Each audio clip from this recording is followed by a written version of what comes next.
In 2005, Manawatu weren't performing that well on the national scene, on or off the field, but we now seem to be footing it. What's the main difference for the union between then and now?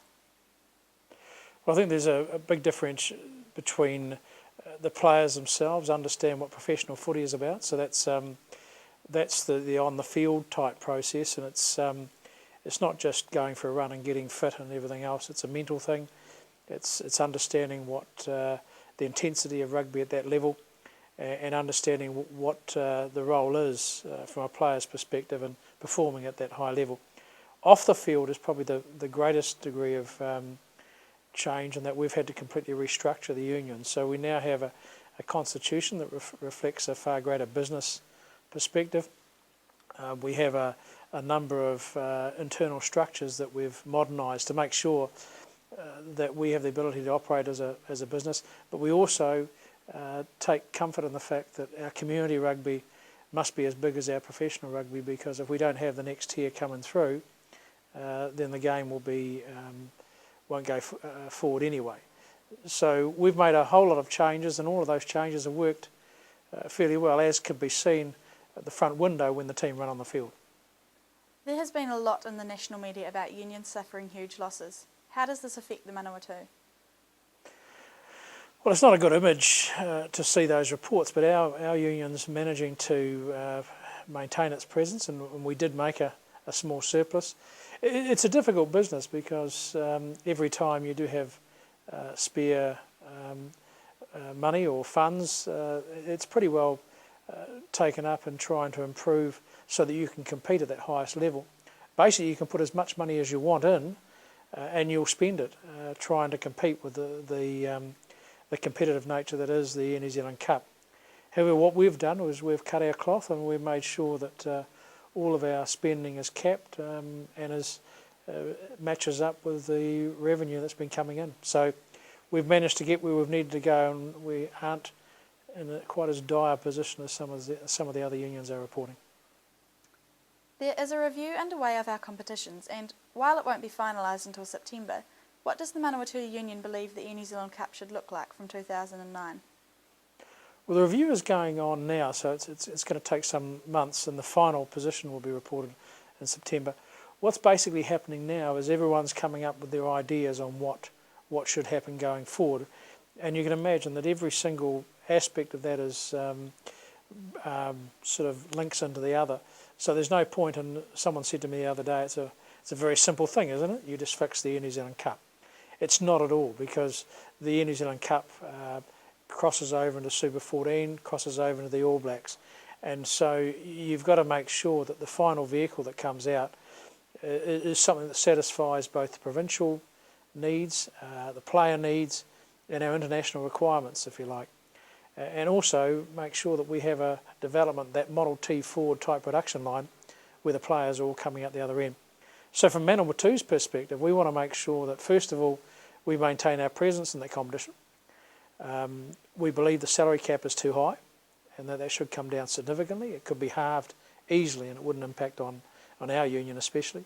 We believe the players should have a very holistic approach at that level, and that they should be working as well, so that they're as grounded as possible. And the only time they become what we call purely professional players is when they hit the Super 14 levels. So we believe there's quite a amount of area to move as far as the salary cap goes. So we believe that it could be easily brought down to 0.8 of a million, 1 million, something similar.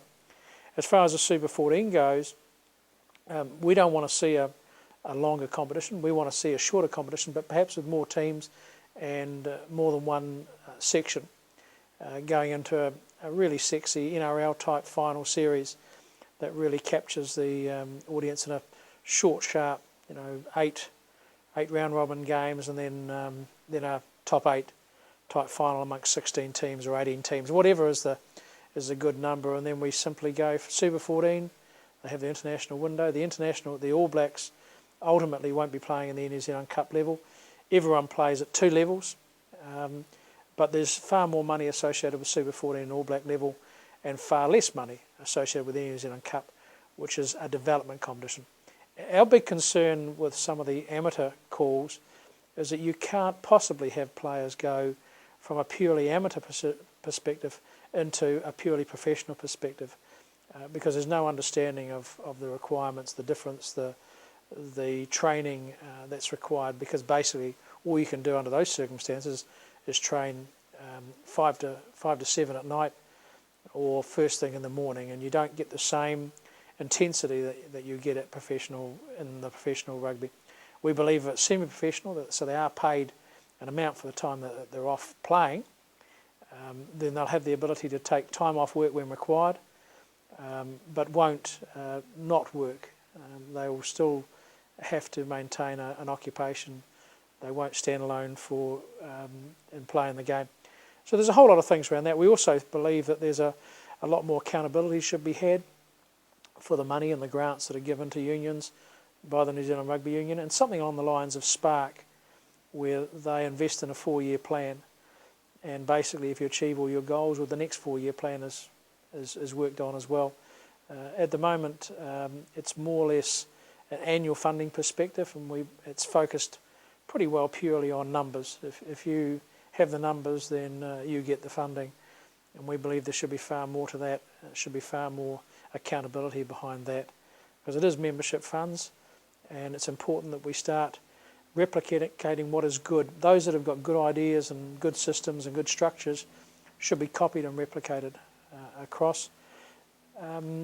There's a whole lot of other things that are also tied up that feed into the review process, even so much as media profile, making sure that as much as possible we get out there with the good news stories, that we initiate contacts with the media instead of being reactive all the time, because our union especially has been sort of snowed under. It doesn't matter how many good things we've had to report. The tabloid type reporting gets ahead of us, so we're just trying to make sure that there's some perspective and there's an opportunity for the media to get inside and find out what's going on in rugby. What are the tensions between the G9 and the Super 14 unions? Well, clearly there's a different perspective between the Super 14 unions and the provincial unions. But I think at the end of the day, I perhaps should explain how the G9s come about, and what happens at Super 14 level. There's a commercial meetings take place, basically to see what the Super 14 is going to do from a commercial perspective, from a marketing perspective. We found that at the provincial level, outside of the G9, outside of the Super 14, there was no such meetings and no such ability for us to start talking together about how we could make money out of this whole process. So we got this meeting together, a group of us, with really a commercial focus, trying to say, and out of it have come some really good results. Like we have Pine Gold Guinness and Fonterra have come on board as sponsors, because if Manawatu went to Pine Gold Guinness and said, would you sponsor us, they'd probably be a bit easy. But because 9 unions came to them, and there's 10 times the opportunities, they've accepted and come on board as a sponsor. Now out of that comes a whole lot of other things, because when you've got 9 CEOs speaking together, we've all got common interests and common themes. And so it's been quite good having an understanding of each other's themes. But at the end of the day, I think there was some suspicion, because basically the G9 was thrown up every time there was someone's perspective put forward. That is not a body that has any political motives. It's simply commercial. So when you talk about G9, it's just a simplification of those that are franchise holders, which is the Super 14, and those that aren't. And so from a G9 perspective, yes, there are differences, because basically the advantage that you have is far diminished. It's not a level playing field as far as the host unions goes. When they're hosting a Super 14 franchises, they have so many more advantages, from the contracting of players right the way down to where home games are played, and the opportunities for making money are far, far more than they are in the provinces. And so there are differences of perspectives, but I would think from the feedback that's coming in that pretty well everyone is on the same page anyway. We have to try and get this whole evolution right. We have to get it right now. we don't want to really be 2-3 years down the track sort of going, oh, actually we got that slightly wrong, and we got it wrong because of not what was good for the game, but someone threw a political agenda somewhere in the middle of it. So I think people are pretty well resolved to the fact that we've got to get this right, regardless of the politics of Super 14, G9, or the, I think they call them the Heartland 12 as well, because there are three groups, if you like, big, reasonably big, and just big, so to speak.